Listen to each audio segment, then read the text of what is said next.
Bismillahirrahmanirrahim. Assalamualaikum warahmatullahi wabarakatuh. Selamat sejahtera. Apa khabar semua? Berjumpa lagi dengan cikgu pada video kali ini.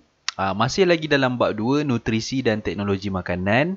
Tapi hari ini insya-Allah kita akan masuk berkenaan dengan tajuk 2.5 teknologi pemprosesan makanan bahagian 1. Maksudnya ada bahagian 2. Ya, akan ada bahagian 2 sebab tajuk ni agak panjang sikit. Jadi cikgu buat dua bahagian tanpa melengahkan masa, apa yang kita akan belajar pada hari ini? Kita akan tengok standard kandungan kita adalah 2.5 teknologi pemprosesan makanan dan standard pembelajaran kita pada hari ini adalah 2.5.1 berkomunikasi mengenai teknologi pemprosesan makanan. Jom. Menurut pakar nutrisi, makanan mentah yang segar lebih baik untuk dimakan kerana makanan ini lebih sihat untuk badan. Itu kata pakar nutrisi lah ya. Tapi walau bagaimanapun, bukan semua bahan makanan mentah boleh dimakan dalam keadaan yang segar. Maknanya bahan makanan mentah contohnya ikan makan macam tu je kan. Tak semua makanan yang boleh dimakan begitu saja, mentah-mentah. So oleh sebab itu kebanyakan bahan makanan mentah sebenarnya diubah kepada bentuk lain melalui satu teknologi yang dipanggil teknologi pemprosesan makanan. So makanan mentah tu kita kena proses dia. Sebab tak semua makanan mentah tu boleh dimakan. Apa pentingnya pemprosesan makanan ni? So ada 4 kepentingan. Pertama, makanan yang diproses ini lebih tahan lama. Sebab kita proses dia. Makanan yang diproses juga adalah lebih enak. Makanan yang diproses boleh menarik minat pengguna. Dan makanan yang diproses mudah dicernakan.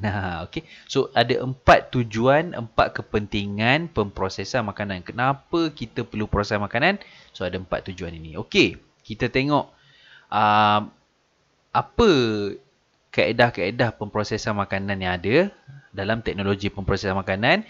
Antaranya kita menggunakan kaedah memasak, ada penapaian, ada pendehidratan atau pengeringan, pempascuran, pengetinan, penyejuk bekuan, penyinaran dan pembungkusan vakum. Jangan risau, cikgu akan pergi satu persatu dengan syarat kamu semua kena dengar dengan teliti. Baik. Kita pergi pada kaedah yang pertama iaitu memasak. Kaedah memasak ni semua orang tahu kan memasak. Memasak adalah memanaskan bahan makanan melalui teknik seperti sama ada celur, goreng, panggang, pengasapan, rebus, tumis, bakar, kukus. Itu semua kategori dia memasak. So contoh makanan yang menggunakan teknik memasak ini, kalau nak cerita memang 3 hari 3 malam tak habis. Tapi antara contoh yang ada adalah kari ayam, ikan goreng, ayam panggang, nasi. Nasi pun ada nasi. Nasi ujang panas, nasi tomato, nasi apa lagi? Nasi Arab, nasi apa? Banyak jenis kan. Sayur-sayuran dan kuih muih. Semua ini adalah teknik yang kita panggil teknik memasak. Itu salah satu teknik pemprosesan makanan. Teknik yang kedua adalah teknik penapaian. Ini juga merupakan teknologi pemprosesan makanan. Macam mana penapaian ni? Penapaian adalah proses penguraian bahan kompleks kepada bahan yang lebih ringkas melalui tindakan bakteria. Maksudnya menggunakan bakteria ataupun yeast ataupun mikroorganisma berfaedah yang lain. Contoh penapaian glukosa melalui tindakan yeast digunakan dalam pembuatan roti. So nak buat roti selalu kita masukkan yeast supaya roti tu boleh kembang. So salah satu teknik penapaian lah tu. So contoh makanannya kita gunakan untuk buat kicap, kimchi, sedap kan? Tempe, yogurt dan juga tapai. Sedapnya. Kan? Itu teknik penapaian. Teknik yang ketiga adalah pendehidratan ataupun pengeringan. Nama pun pengeringan kan? So apa teknik ni? Kaedah dia, air disingkirkan daripada makanan melalui pendehidratan atau penyejatan dengan menjemur di bawah cahaya matahari, boleh kering. Mengeringkan dengan nyalaan api atau asap, kalau benda tu boleh kering, so teknik ni pengeringan. Dan mengeringkan di dalam ketuhar. Ketuhar pun dikira sebagai teknik pengeringan kalau kita keringkan dia di bawah dalam ketuhar. Contohnya udang kering, sotong kering, ikan kering, buah-buahan kering, bijirin, cendawan dan susu tepung. Segala makanan yang kering lah. Okey. Teknik pengeringan ya. Okey. Next adalah pempasturan. Okey, apa pempasturan ni? Okey, pempasturan ni sebenarnya ada dua kaedah. Okey, kaedah yang pertama, bahan makanan tu ataupun selalunya cecair ataupun susu dipanaskan pada suhu 63 darjah Celsius selama 30 minit, kemudian disejukkan serta-merta atau dipanaskan pada suhu 72 darjah Celsius selama 15 saat, kemudian disejukkan serta-merta. So ada dua kaedah. Okey, so contoh makanan dia adalah susu, produk tenusu dan jus buah-buahan. Itu teknik pempasturan. Okey, next teknik pengetinan. Okey, apa pengetinan ni? Pertama sekali, bila sebut pengetinan, makanan disimpan dalam tin. Itu yang penting. Makanan tu disimpan dalam tin. Tin ni pula, tin yang disteril dan dipanaskan pada suhu tinggi melebihi 115 darjah Celsius di bawah tekanan tinggi. Tujuan dia untuk membunuh mikroorganisma dan sporanya. Makanan ni disimpan dalam tin. Sebelum makanan tu disimpan dalam tin, tin tu dah disteril dah. Disteril maknanya dibersihkan pada suhu melebihi 115 darjah Celsius di bawah tekanan tinggi. Tujuan dia untuk membunuh mikroorganisma. Okey. Setelah makanan simpan dalam tin, udara dalam tin tu kita keluarkan. Sebelum tin tu kemudian kita patrikan. Okey. So dan setelah tin tu dipatri, tin kemudiannya dipanaskan semula dan disejukkan dengan cepat. So teknik ni dia banyak proses sikit. Lalas jadi makanan dalam tin, daging, sup, kacang, ikan, segala makanan-makanan yang ada dalam tin. Itu kaedah pengetinan. Okey, boleh faham? Kalau tak faham macam biasa boleh ulang semula. Tonton video cikgu ni ya. Okey.